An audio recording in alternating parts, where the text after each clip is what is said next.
Tumara mo to.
Makita natin na diba? Kasi sa dami yun, mukhang matagal na nilagay yan.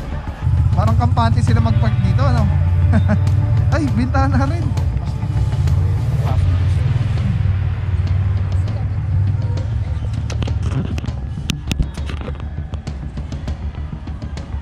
Basa sa loob, oh. Naulan na to. Ngayon wala yung tao eh. Kaya ano pa lang, medyo nag-aalala rin ako. Baka may mga gamit na nawala. Tingin ko babae may-ari oh. Kasi nakita ko merong ano, yung sinelas. Yung sinelas na may heels. Ang babae may-ari nito. Puro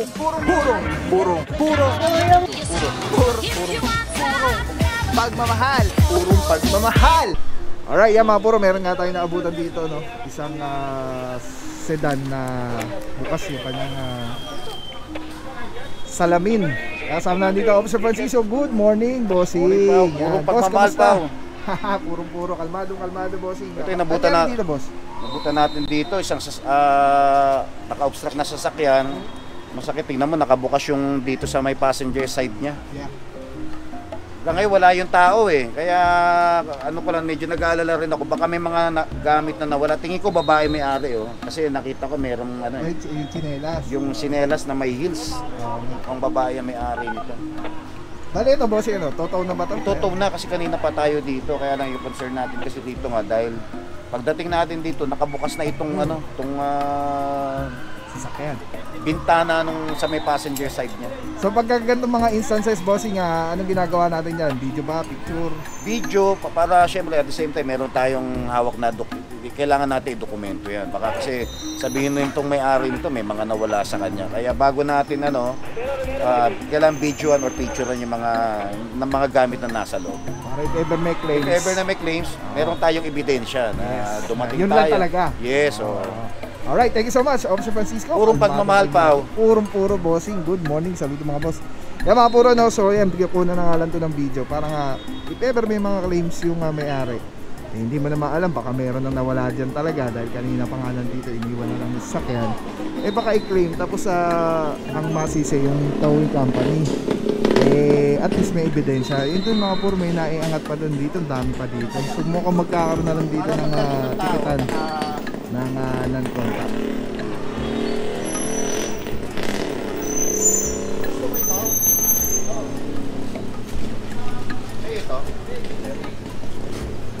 Itong sasakyan. Ano muna para just in case na dumating yung tao na kita niya, naka-tow na siya.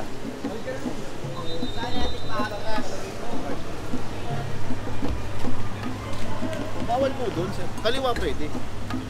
License na. Issue lang natin ticket, sir. Okay mga puro, sama natin dyan, Officer Parama. At may tinitikitan lang na isa. Galing siya dito sa bawal na side ng park ito, nakatoba na rin. Officer Starea, good morning, bossing. Sama natin dito, Officer Di Guzman and Officer Valencia, good morning mga boss.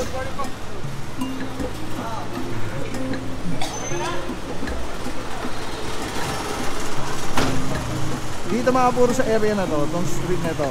Ito mismo yung sa UERM. Actually simula dun sa labas sa Girayan, may mga hinihila na doon. May naabutan na tayo doon, mga sedan, SUV, mga nakasampa na. Dito, ayan, ito may mga inoorasan pa. Pero ang dami na pong nahila. Morning, boss. Yun.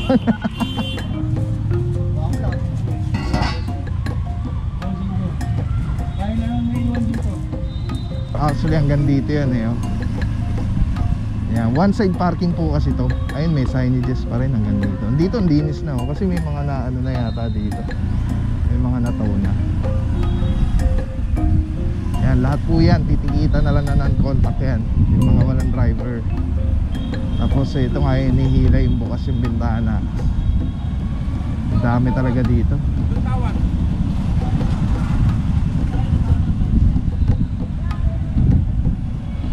Dito talaga sa UER mga puro sobrang dami. Kasi feeling ko mga estudyante po ito eh, na wala silang maparkingan. Well, pwede sila mag-park dito sa may, hindi ko alam, SM yata yan. Kaya lang, mahal po kasi yan, lalo na kung mahabang oras sila magpa-park. Dito pa ang dami oh.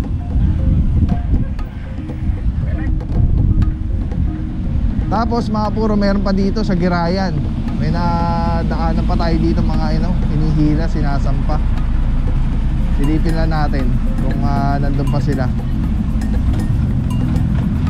para ma-update lang.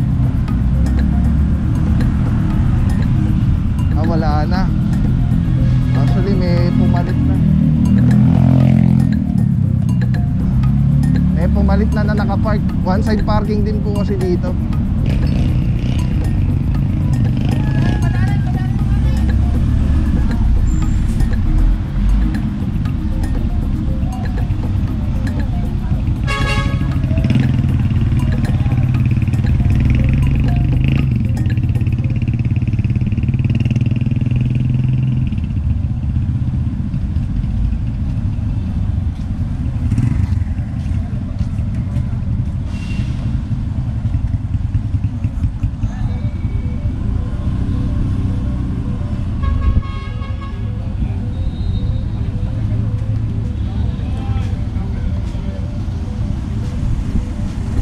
Paalala natin lagi mga puro, pagka meron na one side parking, mag-park na dun sa tamang side.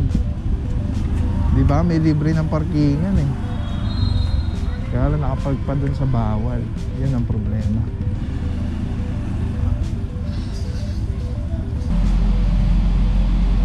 Late na siguro siya, no?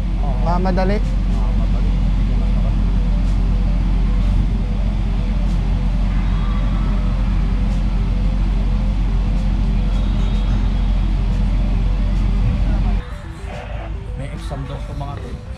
Kaya yan.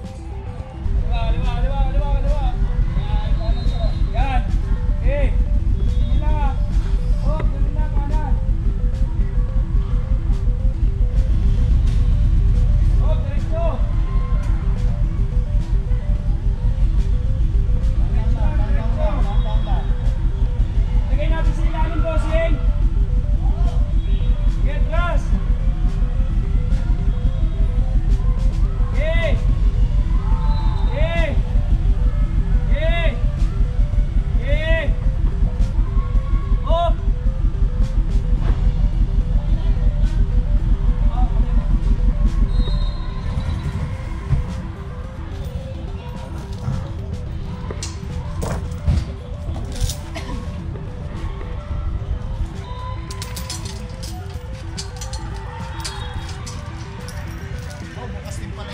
Oh? Bukas din. Shoutout muna, Officer De Guzman. Good morning, bossing. MMDA seated 1. Officer Francisco, Officer De La Rama.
Ito daw po bukas din.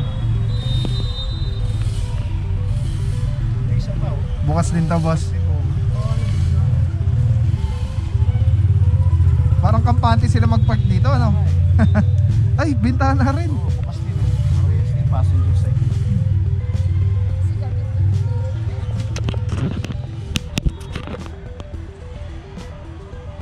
Basa ano sa loob, oh.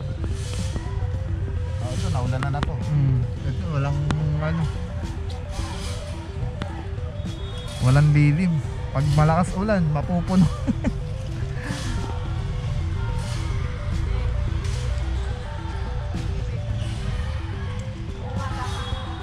Natanggal yung ganyan, di ba? Ilang beses na natin tinanggal yan. Kaya nga, kinuha na natin yung doon eh. Sinugod pa kami doon, bakit kami na lang? Ted, minsan takot na rin ang estudyante kasi ginaganyanan, kinakaragulita. Uy, na kaya yun na yung magpagdamang estudyante. Pero dapat, kaya di tayo patay na meron ganyan. Ito yung parking. Kasi obstruction pa rin. Papo natin ulit. Papo natin. Sinugod na naman kayo. Ang haba ng pag-aari niya. Oh. Kasi nung last time na nandito ako, pinakuha ko na yan. Ginawa din namin. Pag-alis silang, maya-maya bumalik. Dapat tayong CCTV dito sa barangay na para naglalagay pa lang sila. Naglalagay pa lang sila, makita natin na, diba? Kasi sa dami yan, mukhang matagal na nilagay yan. Para namomonitor natin, o kaya paikutan natin, di ba? Para nilalagay pa lang nila. Sinabihan naman siya talaga sir ng mga opisyal na bawal doon tayo maglagay ng harang. Doon nga tinanggal namin eh. Minaso. Imbitahan natin sa barangay para magkaroon kayo ng Kaya nga, mga gusto estudyante. kasi kagawad mo dayan. yan. Oo. Kasi hindi ko pwedeng nga sila masusunod yun, di ba? Dahil kung may gusto nila, dito yung inalag ng parking. Oo, Tapos kasi sana guguritan yung mga sa estudyante sa akin, kawawa naman mga estudyante. Kasi kanya, pag may parking daw, dyan daw sa harapan niya. Hindi siya nagreklamo. Padampot na, pa ako natin mamaya ito, mama. Ay, Mapor, patatanggal yung mga one side parking kasi dapat supposedly dito. Kaya lang, siguro, dahil ayaw siguro magpapark ng may-ari. Pero kasi ito, kalsada na po kasi ito, gobyernong ano na ito. Hindi na po siya pag-aari privately. So yan, as per Officer Francisco, patatanggal ulit yung mga ano na yan, parang harang para hindi makapag-park. Ang sabi ng mga ni kagawad, parang ginagasgasan daw yung mga sasakyan pag nagpa-park dun sa side na yan.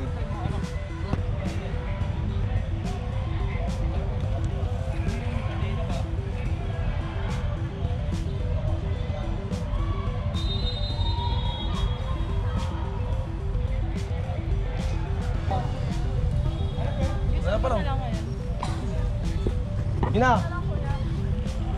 Tuba mo to.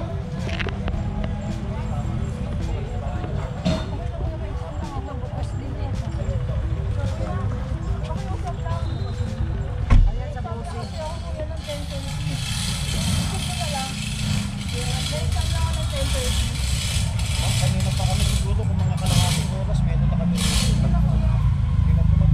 Inimplementa natin sa mga katabi yung sasakyan, implementa rin po natin sa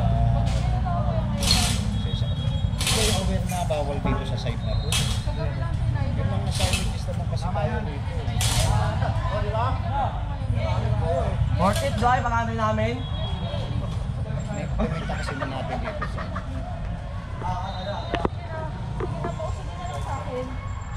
Kuya, pwede ba usod ko na lang? Okay lang pala rin usod ko na lang. Pwede ba usod na lang? Tawagin nga lang po ng gulong man.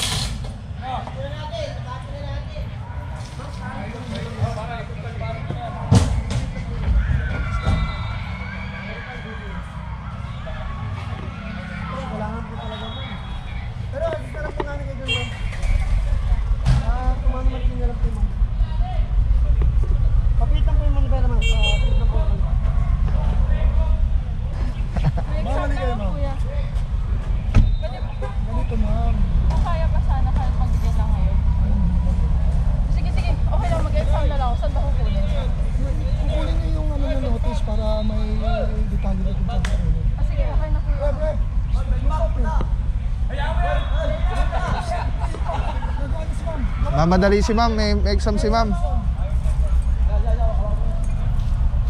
Pwede ba picture ako na lang? Okay, iwan na lang sa guard para may exam yata si ma'am. Saan po ba kayo, ma'am? Dito? Sa gate? Iwan na lang sa guard. Iwan ka na lang sa guard, ha? Ano pangalan mo?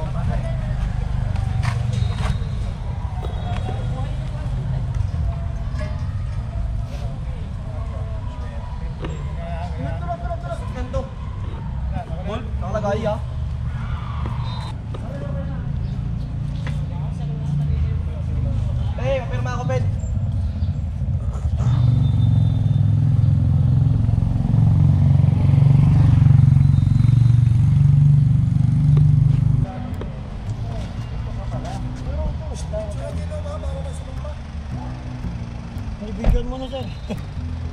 Wala kasamang driver. Ito.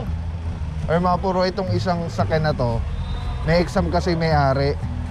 So iniwan na lang yung susi. So ang ginagawa ng tropa ng towing is binibidyoan yung laman ng sasakyan para in case may mga claims, may mapapakita silang ebidensya na yun lang yung naabutan dun sa sasakyan.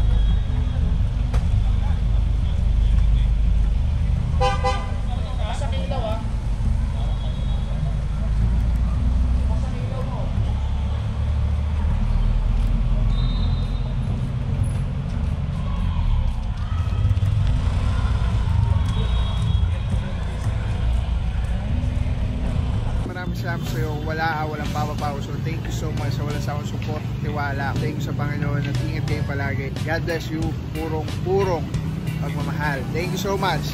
God bless.